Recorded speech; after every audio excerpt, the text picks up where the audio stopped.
Hello everyone. Today, I'll be doing a little bit of something that's outside of my usual shenanigans. Call it a bit of an experiment. Today, I'll be doing a detailed analysis on the Farfetched hero banner. This means I'll be talking about the new heroes, if it's a good idea to pull them, some builds, and my own optimal IVs for them. Since I actually spent a gratuitous amount of money in this game, and is now holding back because of dental issues, I tend to be more selective about what I will get. Hopefully this will come in handy for you as well.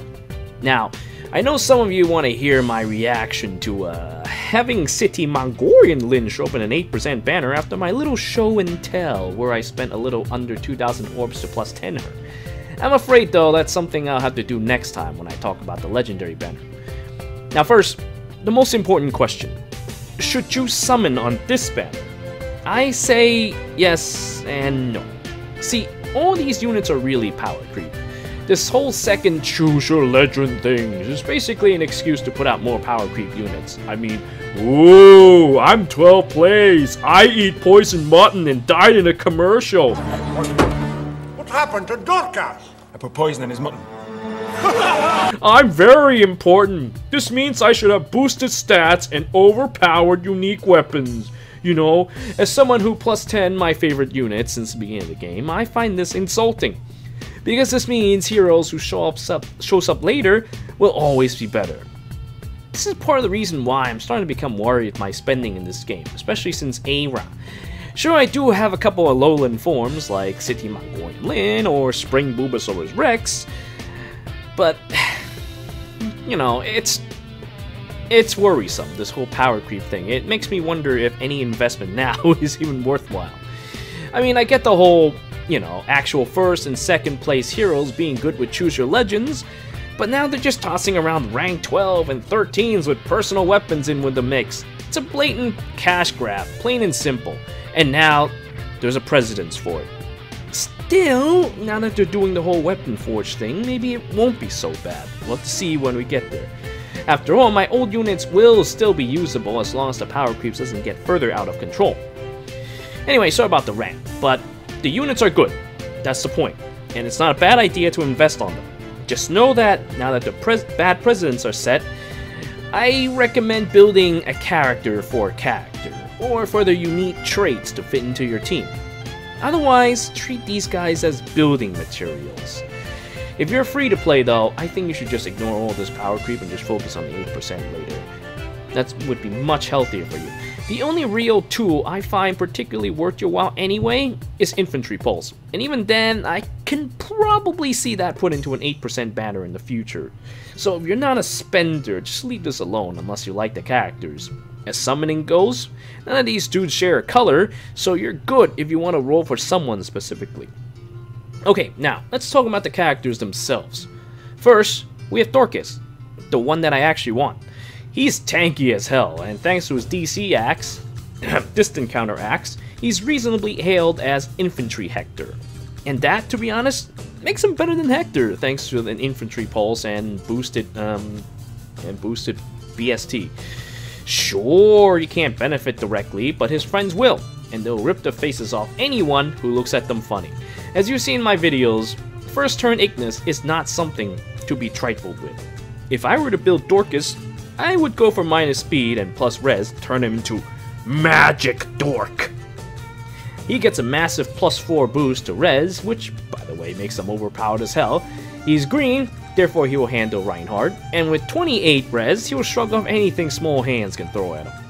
If you really want to be a terrible person, you can slap on double defense for DD6 like Game Press tells you, and have him become literally invulnerable to magic. But then again, they're dumb enough to suggest dumping such a valuable res stat, so I don't know. If I were to build him, I would give him something like Steady Breath, and then another Defense Seal, and he will really tear it up on the enemy face with Ether or Ignis, while still being completely invulnerable to melee as well.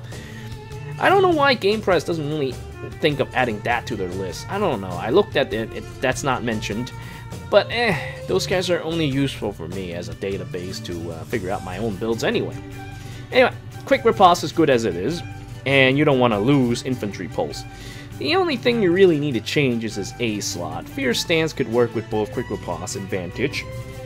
But honestly, if I'm gonna get hit for it, I'd rather take much less damage or take only one shot. If Speed Stance, something like that, comes out of the way. Though Speed Stance wouldn't be good on Dorcas anyway, so yeah, Steady is probably your best bet. As for other IVs goes, anything minus speed is good. Plus HP is fine for tanking, though not quite optimal. Try not to minus res. I say even minus attack or minus dev couldn't be salvage, because he hits rather hard as it is and dishes out killer Ignis while his dev is already through the roof. You won't be changing much matchups, except maybe to certain red units. Now his player phase is a bit weak, but if you give him Brash Attack Seal, that could be patched up, especially since so many people want Distance Defense Seal, might not be a bad idea.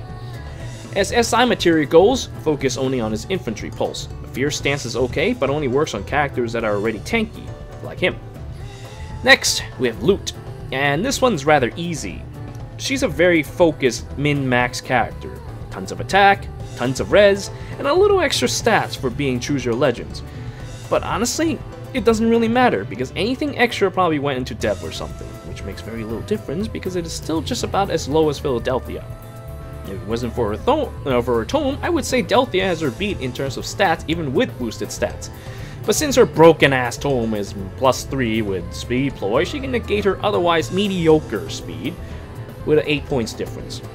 Therefore, if I were to build her, I would never switch her tome for anything else. She's all about them ploys, yo. For her IVs, I recommend in this order. Plus speed to hit twice, plus rest to make sure she lands her ploy, and finally plus attack to try for one-hit KOs.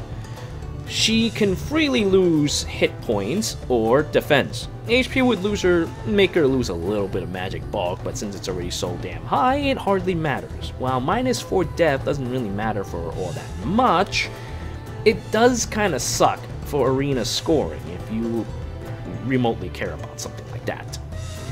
Now, for her A slot, I would use Fury and then give her Desperation or Vantage for a B slot, and with Draconic Aura as her attack skill. Maybe Dragon Fang too if you've got infantry pulse support. She's set as a attack mage focused on debuff to overwhelm her opponents and to support her teammates, so don't bother with something like Swift Sparrow or especially Life and Death. If you go that route, you might as well just run another blue Blade Tome user. Now, she's terrible as SI material goes.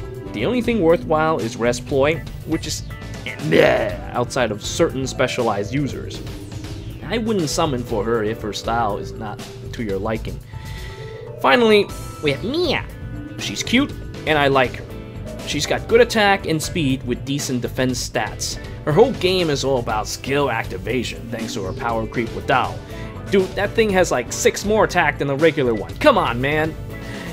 Meanwhile, her A skill, Flashing Blade, builds up more skill charge if she outspeeds her enemy, which she will do easily because she power creep Lan not so cool, and yeah, not so cool anymore, and that's ridiculous.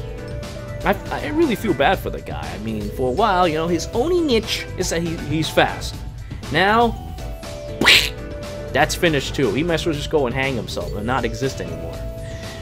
Anyway, if I were to build her though, I would go to the traditional route with speed, but if I were to get plus res or something, I could use her as a distant counter user unit instead.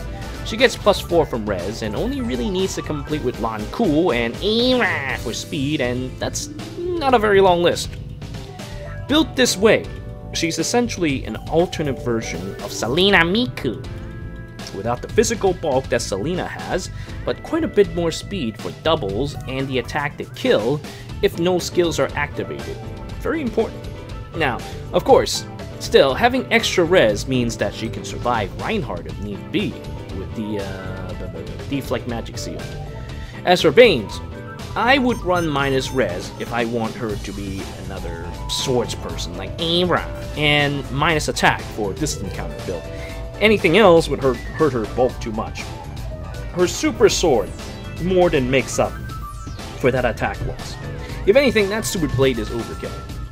That said, as regular sword fighting goes though, Aimra is definitely superior with her special Astra and her own blade, which frees up an A slot. A-Rod, A slot. Ugh, terrible. The souped up with Dao, as good as it is, does not match up to it. Now, her B skill Vantage is actually quite nice, and Wrath will work as well, just like how Selena Miku. C is whatever. As for active skills, I would recommend Dragon Feng, Dragon Aura. They both work because her attack is quite high, and Moon Bow should suit your needs nicely if you need something out quick. Tailor that depending if you use Flashing Blade and you're a support, whatever. Now, as SI material goes, Flashing Blade is cute, but honestly, it's not all that great. I think it's also infantry and armor exclusive, if King Press is to be trusted, as opposed to Heavy Blade, so you can't even use it as Gale Force flyers either. You won't find too much use out of this one outside of someone fast like Ryoma or something, so you can double his charges on both player and enemy phase as opposed to using Steady Breath. But that's a bit restrictive, and it doesn't also carry any extra stats, so I think that the skill doesn't really have that high of SI value. I think Steady Breath is still better, since it doesn't have any outside requirement besides getting hit. And well, there you have it, guys. This banner is okay. The units are strong, and they're power creeped.